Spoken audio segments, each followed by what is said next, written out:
चरणामृत का महत्व। अक्सर जब हम मंदिर जाते हैं तो पंडित जी हमें भगवान का चरणामृत देते हैं, पर क्या कभी हमने ये जानने की कोशिश की कि चरणामृत का क्या महत्व है? शास्त्रों में कहा गया है, अकाल मृत्यु हरण सर्व व्याधि विनाशनम विष्णु पादोत्तम पित्वा पुनर्जन्म न विद्यते। अर्थात भगवान विष्णु के चरण का अमृत रूपी जल समस्त पाप व्याधियों का शमन करने वाला है तथा औषधि के समान है। जो चरणामृत पीता है उसका पुनः जन्म नहीं होता। जल तब तक जल ही रहता है जब तक भगवान के चरणों से नहीं लगता।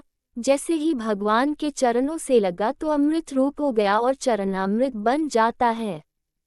चरणामृत से संबंधित एक पौराणिक गाथा काफी प्रसिद्ध है जो हमें श्री कृष्ण एवं राधा जी के अटूट प्रेम की याद दिलाती है। कहते हैं कि एक बार नंदलाल काफी बीमार पड़ गए। कोई दवा या जड़ी बूटी उन पर बेअसर साबित हो रही थी। तभी श्री कृष्ण ने स्वयं ही गोपियों से एक ऐसा उपाय करने को कहा जिसे सुन गोपियां दुविधा में पड़ गईं। श्री कृष्ण हुए बीमार। दरअसल श्री कृष्ण ने गोपियों से उन्हें चरणामृत पिलाने को कहा। उनका मानना था कि उनके परम भक्त या फिर जो उनसे अति प्रेम करता है तथा उनकी चिंता करता है, यदि उसके पांवों को धोने के लिए इस्तेमाल हुए जल को वे ग्रहण कर ले तो वे निश्चित ही ठीक हो जाएंगे। लेकिन दूसरी ओर गोपियां और भी चिंता में पड़ गईं।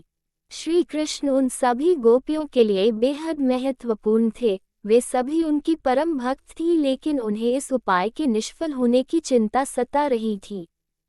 उनके मन में बार बार यह आ रहा था कि यदि उनमें से किसी एक गोपी ने अपने पांव के इस्तेमाल से चरणामृत बना लिया और कृष्ण जी को पीने के लिए दिया तो वह परम भक्त का कार्य तो कर देगी, परंतु किन्हीं कारणों से कान्हा ठीक ना हुए तो उसे नरक भोगना पड़ेगा।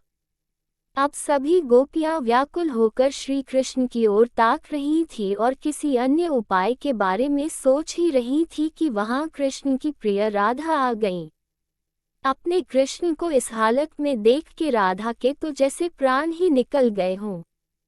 जब गोपियों ने कृष्ण द्वारा बताया गया उपाय राधा को बताया तो राधा ने एक क्षण भी व्यर्थ करना उचित ना समझा और जल्द ही स्वयं के पांव धोकर चरणामृत तैयार कर श्री कृष्ण को पिलाने के लिए आगे बढ़ी।